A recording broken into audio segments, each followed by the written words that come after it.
रसूल सल्लल्लाहु अलैहि वसल्लम ने फरमाया, जो शख्स जुम्मा के दिन सूरत कहफ की तिलावत करता है,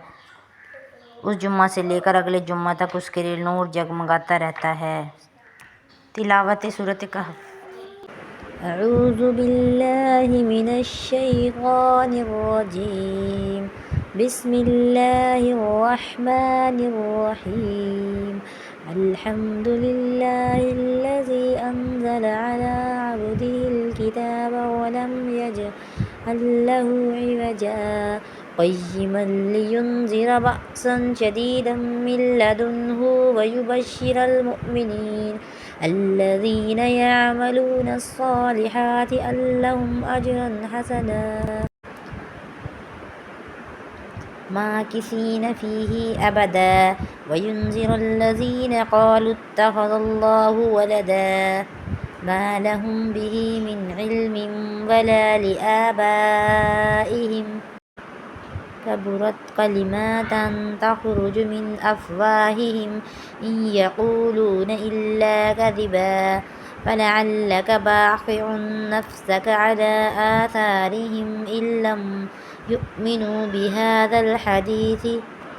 أسفا إنا جعلنا ما على الأرض زينة لها لنبلوهم أيهم أحسن عملا وإنا لجاعلون ما عليها صعيدا جرزا أم حسبت أن أصحاب الكهف والرقيم كانوا من آياتنا عجبا إذ أرى الفتية إلى الكهف فقالوا ربنا آتنا من لدنك رحمة وهيئ لنا من أمرنا رشدا فضربنا على آذانهم في الكهف سنين عددا ثم بعثناهم لنعلم أي الحزبين أحصى لما لبثوا أمدا نحن نقص عليك نبأهم بالحق إنهم فئة آمنوا بربهم وزدناهم هدى وربطنا على قلوبهم إذ قاموا فقالوا ربنا رب السماوات والأرض لن ندعو من دونه إلها لقد قلنا إذا شططا هؤلاء قومنا اتخذوا من دونه آلهة لولا يأتون عليهم بسلطان بين فمن أظلم ممن افترى على الله كذبا وإذ اعتزلتموهم وما يعبدون إلا الله فأووا إلى الكهف ينشر لكم ربكم من رحمته ويهيئ لكم من أمركم مرفقا وترى الشمس إذا طلعت تزاور عن كهفهم ذات اليمين وإذا غربت تقرضهم ذات الشمال وهم في فجوة منه ذلك من آية الله من يهد الله فهو المهتد ومن يضلل فلن تجد له وليا مرشدا وتحسبهم أيقاظا وهم رقود ونقلبهم ذات اليمين وذات الشمال وكلبهم يابسات ذراعيه بالوصيد لو اطلعت عليهم لوليت منهم فرادا ولملئت منهم رعبا وكذلك بعثناهم ليتساءلوا بينهم قال قائل منهم كم لبثتم قالوا لبثنا يوما أو بعض يوم قالوا ربكم أعلم بما لبثتم فابعثوا أحدكم بورقكم هذه إلى المدينة فلينظر أيها الزكاة طعاما فليأتكم برزق منه وليتلطف ولا يشعرن بكم أحدا إنهم إن يظهروا عليكم يرجمونكم أو يعيدكم في ملتهم ولن تفلحوا إذا أبدا وكذلك أعثرنا عليهم ليعلمون أن وعد الله حق وأن الساعة لا ريب فيها إذا يتنازعون بينهم أمرهم فقالوا بنوا عليهم بنيانا ربهم أعلم بهم قال الذين غلبوا على أمرهم لنتخذن عليهم مسجدا سيقولون ثلاثة رابعهم كلبهم ويقولون خمسة سادسهم كلبهم رجما بالغيب ويقولون سبعة وثامنهم كلبهم قل رب أعلم بعدتهم ما يعلمهم إلا قليل فلا تمار فيهم إلا مراء ظاهرا ولا تستفت فيهم منهم أحدا ولا تقولن لشيء إني فاعل ذلك غدا إن أن يشاء الله واذكر ربك إذا نسيت وقل عسى أن يهديني ربي لأقرب من هذا رشدا ولبثوا في كهفهم 300 سنين وازدادوا تسعا قل الله أعلم بما لبثوا له غيب السماوات والأرض أبصر به وأسمع ما لهم من دونه من ولي ولا يشرك في حكمه أحدا واتل ما أوحي إليك من كتاب ربك لا مبدل لكلماته ولن تجد من دونه ملتحدا واصبر نفسك مع الذين يدعون ربهم بالغداوة والعشي يريدون وجهه ولا تعد عيناك عنهم تريد زينة الحياة الدنيا ولا نطع من أغفلنا قلبه عن ذكرنا واتبع هواه وكان أمره فرطا وقل الحق من ربكم فمن شاء فليؤمن ومن شاء فليكفر إنا أعتدنا للظالمين نارا أحاط بهم سرادقها وإن يستغيثوا يغاثوا بماء كالمهل يشفي الوجوه بئس الشراب وساءت مرتفقا إن الذين آمنوا وعملوا الصالحات إنا لا نضيع أجر من أحسن عملا أولئك لهم جنات عدن تجري من تحتهم الأنهار يحلون فيها من أساور من ذهب ويلبسون ثيابا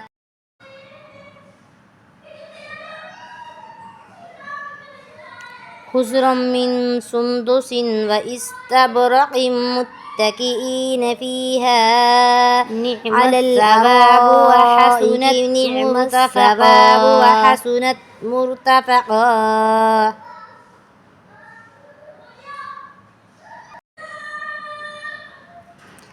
واضرب لهم مثلا رجلين جعلنا لأحدهما جنتين من أعناب وحففناهما بنخل وجعلنا بينهما زرعا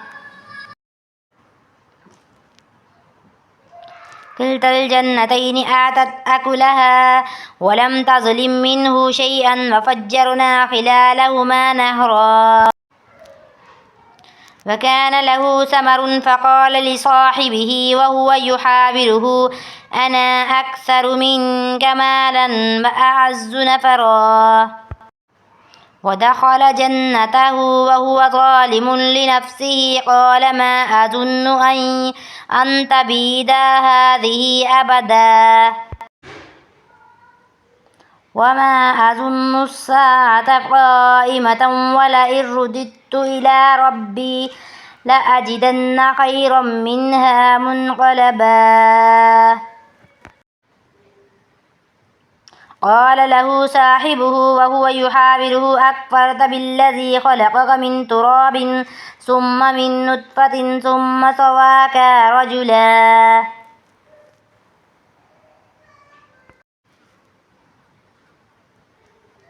لكنه الله ربي ولا أشرك بربي أحدا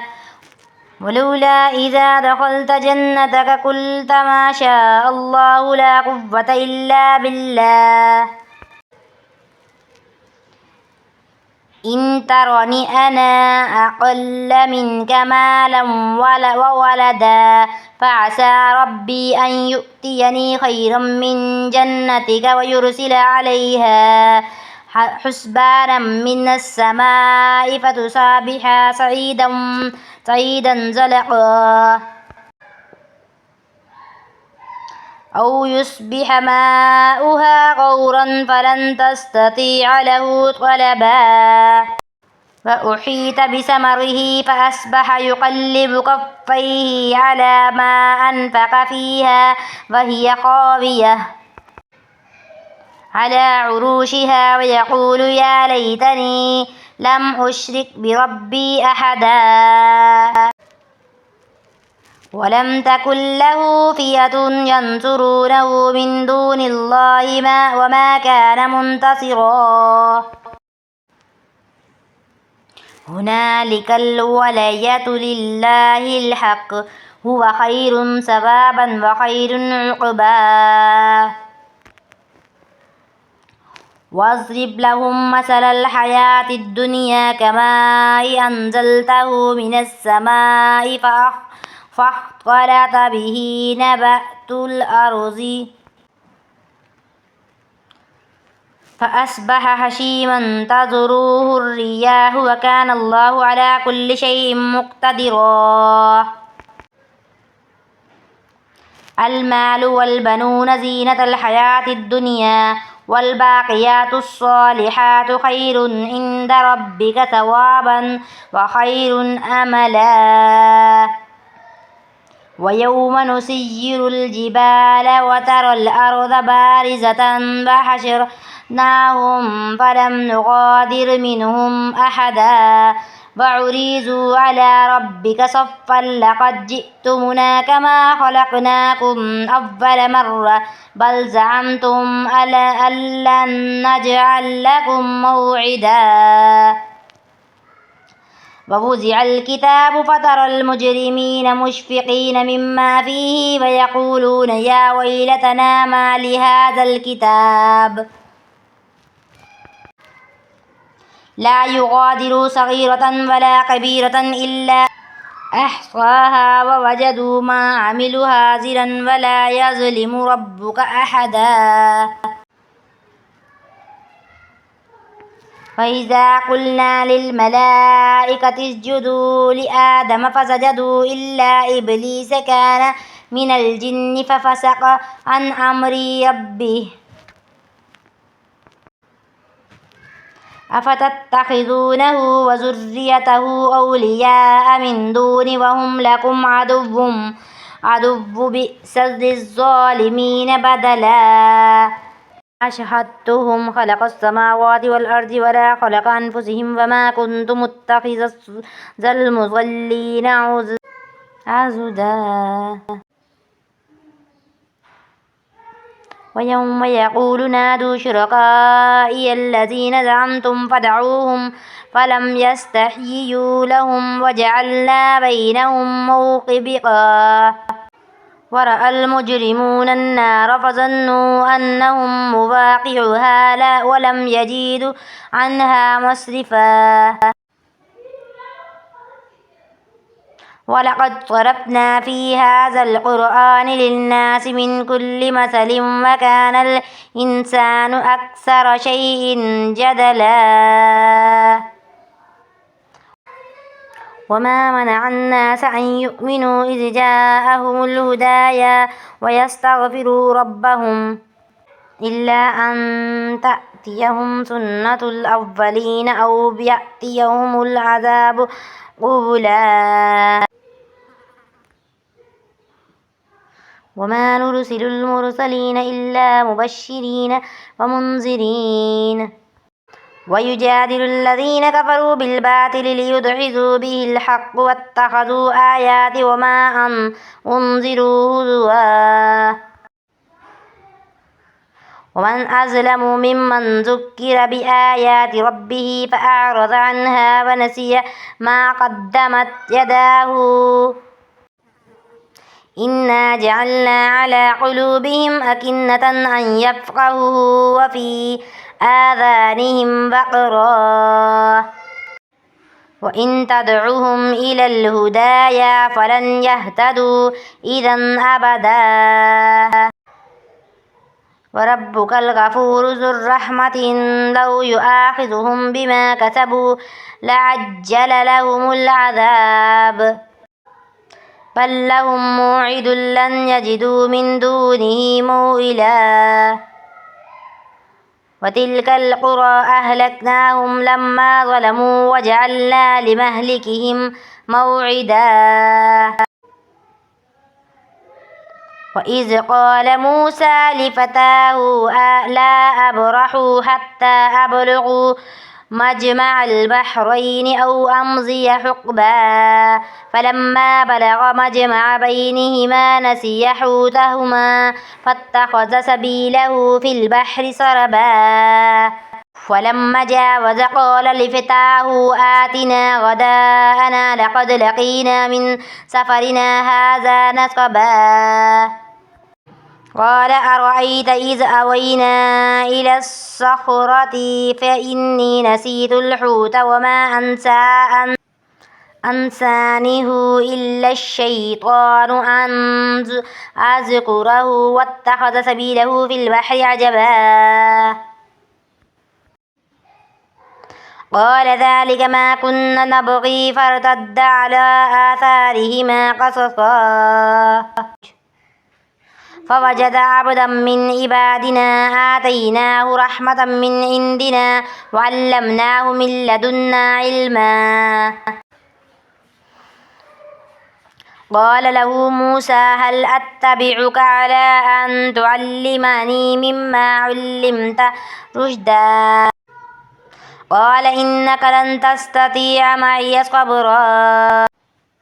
فكيف تصبر على ما لم تحط به خبرا قال ستجدوني إن شاء الله صابرا ولا أعصي لك أمرا قال فإن اتبعتني فلا تسألني عن شيء حتى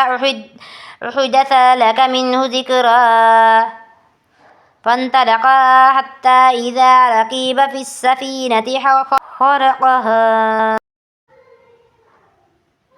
قال أخرقتها لتغرق أهلها لقد جئت شيئا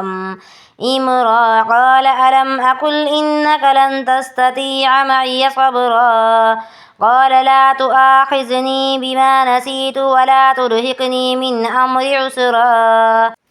فانطلق حتى إذا لقي غلاما فقاتله قال أقتلت نفسا زكية بغير نفس لقد جئت شيئا نكرا قال ألم أقل لك إنك لن تستطيع معي صبرا قال إن سألتك عن شيء بعدها فلا تصاحبني قد بلغت من لدني عذرا انطلق حتى إذا آتيا أهل قرية استطعما أهلها فآبوا أن يضيفوهما فوجد فيها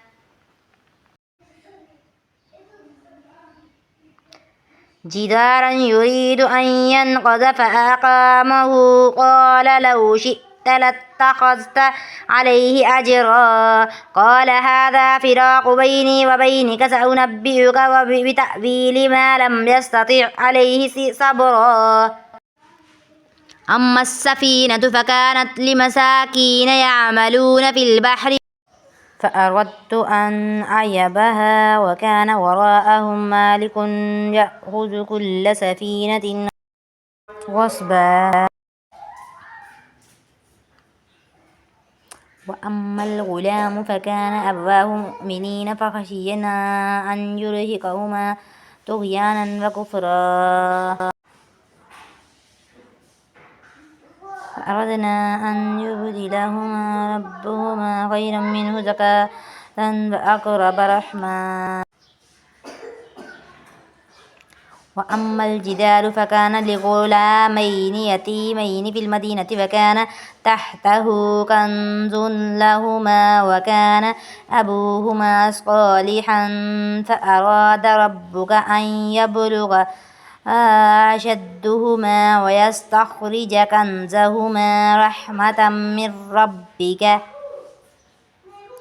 وما فعلته عن أمري ذلك تأويل ما لم تستطع عليه صبرا. ويسألونك عن ذي القرنين قل سألت عليكم منه ذكرا. إنا مكنا له في الأرض وآتيناه من كل شيء سببا فأتبع سببا حتى إذا بلغ مغرب الشمس وجدها تغرب في عين حمئة ووجد عندها قوما قلنا يا ذا القرنين إما أن تعذب وإما أن تتخذ فيهم حسنا. قال أما من ظلم فسوف نعذبه ثم يرد إلى ربه فيعذبه عذابا نكرا. وأما من آمن وعمل صالحا فله جزاء الحسنى وسنقول له من أمرنا يسرا. ثم أتبع سببا حتى إذا بلغ مطلع الشمس وجدها تطلع على قوم لم نجعل لهم من دونها سترا. كذلك وقد أحطنا بما لديه خبرا. ثم أتبع سببا حتى إذا بلغ بين السدين وجد من دونهما قوما لا يكادون يفقهون قولا. قالوا يا ذا القرنين إن ياجوج وماجوج مفسدون في الأرض فهل نجعل لك خرجا على أن تجعل بيننا وبينهم سدا. قال ما مكني فيه ربي خير فأعينوني بقوة أجعل بينكم وبينهم ردما. آتوني زبر الحديد حتى إذا ساوى بين الصدفين قال أنفخوا حتى إذا جعله نارا قال آتوني أفرغ عليه قطرا فما استطاعوا أن يظهروه وما استطاعوا له نقبا. قال هذا رحمة من ربي فإذا جاء وعد ربي جعله دكا وكان وعد ربي حقا. وتركنا بعضهم يومئذ يموج في بعض ونفخ في الصور فجمعناهم جمعا وعرضنا جهنم يومئذ للكافرين عرضا. الذين كانت أعينهم في غطاء عن ذكري وكانوا لا يستطيعون سمعا. أفحسب الذين كفروا أن يتخذوا عبادي من دوني أولياء إنا أعتدنا جهنم للكافرين نزلا. قل هل ننبئكم بالأخسرين أعمالا الذين ضل سعيهم في الحياة الدنيا وهم يحسبون أنهم يحسنون صنعا. أولئك الذين كفروا بآيات ربهم ولقائه فحبطت أعمالهم فلا نقيم لهم يوم القيامة وزنا.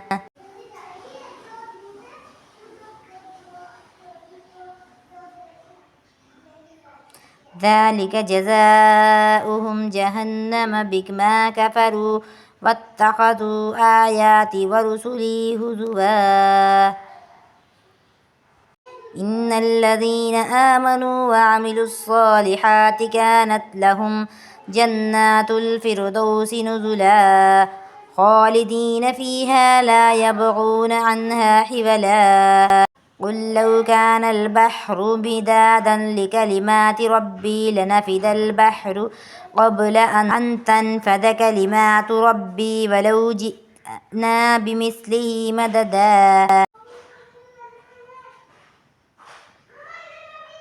قل إنما أنا بشر مثلكم يوحى إلي أنما إلهكم إله واحد فمن كان يرجو لقاء ربه فليعمل عملا صالحا ولا يشرك بعبادة ربه أحدا